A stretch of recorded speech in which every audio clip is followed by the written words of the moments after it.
Middle east में जंग का माहौल, तेल बाजार में हड़कंप और इसी बीच एक ऐसा फैसला जिसने दुनिया को ऊर्जा राजनीति को हिला दिया। अमेरिका जो रूस पर लगातार प्रतिबंध लगाता रहा है, वही अमेरिका अब रूस का भारत को तेल बेचने के लिए 30 दिन की छूट दे रहा है। सवाल यह है कि आखिर ऐसा क्या हुआ कि वाशिंगटन को यह फैसला लेना पड़ा। क्या यह भारत की कूटनीतिक जीत है या अमेरिका की रणनीतिक मजबूरी? आज हम बात करेंगे उस फैसले की जिसने दुनिया की तेल राजनीति में नए मोड़ ला दिया है। दरअसल हाल ही में अमेरिका ने रूस को भारत को कच्चा तेल बेचने के लिए 30 दिनों की अस्थायी छूट दे दी है।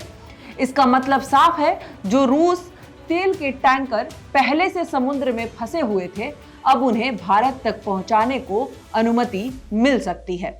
याद रखिए, रूस पर पश्चिमी देशों के कई प्रतिबंध लगे हुए हैं, खासकर यूक्रेन युद्ध के बाद। इन प्रतिबंधों का मकसद था कि रूस की तेल कमाई कम हो जाए, लेकिन अब जब वैश्विक हालात बदल रहे हैं तो अमेरिका खुद इस नियम में ढील देता दिखाई दे रहा है।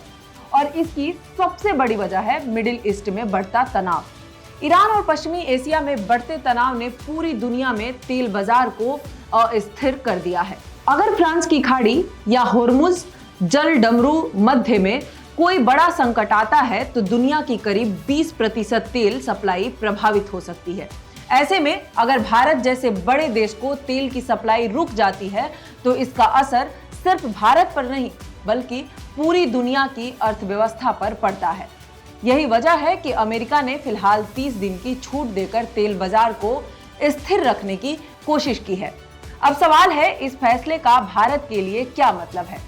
भारत दुनिया का तीसरा सबसे बड़ा तेल उपभोक्ता देश है और अपनी जरूरत का लगभग 85% तेल आयात करता है। ऐसे में अगर सप्लाई में अचानक रुकावट आती है तो पेट्रोल और डीजल की कीमतें तेजी से बढ़ सकती है।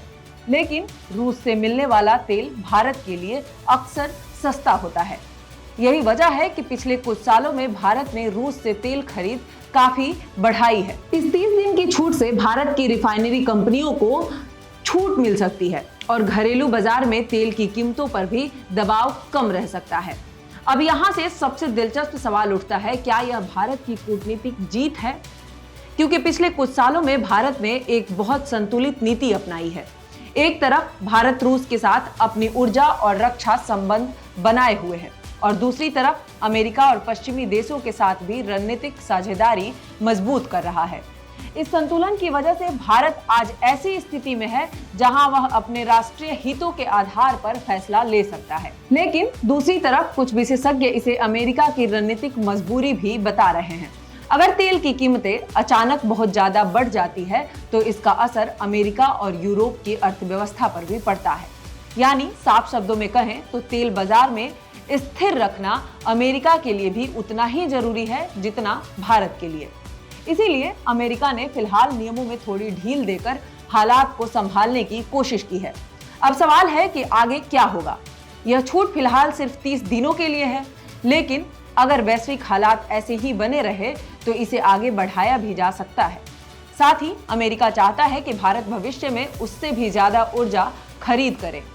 यानी आने वाले समय में ऊर्जा राजनीति और भी दिलचस्प होने वाली है। तो कुल मिलाकर देखा जाए तो यह फैसला कई मायनों में महत्वपूर्ण है। एक तरफ यह भारत की ऊर्जा सुरक्षा के लिए राहत है और दूसरी तरफ दिखाता है कि आज भी दुनिया में ऊर्जा की सबसे बड़ी भू राजनीतिक ताकत बन चुकी है। अब सवाल आपसे है, रूस से भारत को तेल बेचने के लिए अमेरिका की 30 दिन की इस छूट को आप कैसे देखते हैं? भारत के लिए राहत भरा फैसला है, अमेरिका की रणनीतिक मजबूरी है या वैश्विक तेल संकट का असर है? भारत की ऊर्जा सुरक्षा के लिए ये सही फैसला है? हमें कमेंट बॉक्स में जरूर बताइएगा।